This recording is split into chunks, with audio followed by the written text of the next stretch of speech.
On entend souvent dire que le recrutement appartient au RH. D'autres affirment au contraire que c'est le manager qui recrute.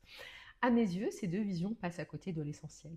Le recrutement, c'est un travail d'équipe. C'est une collaboration. Et comme pour un tango, il faut être deux pour danser. Le manager apporte son expertise métier, il connaît le terrain, les compétences attendues, les réalités de son équipe. Le recruteur apporte la méthode. Il aide à définir le besoin et le challenge, structure le processus, veille à l'équité entre les candidats et sécurise la décision.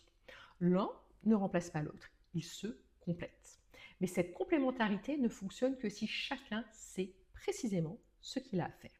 C'est d'ailleurs l'une des difficultés que j'observe le plus souvent dans les entreprises. On parle beaucoup de collaboration, mais pas assez souvent de répartition des responsabilités.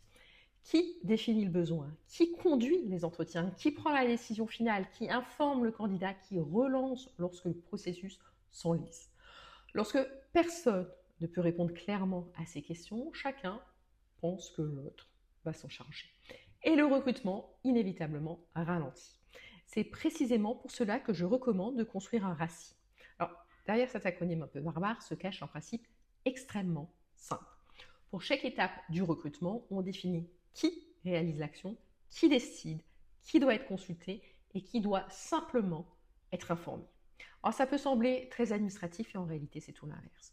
Le RACI fluidifie les échanges, évite les malentendus et permet à chacun de se concentrer sur ce qu'il fait le mieux.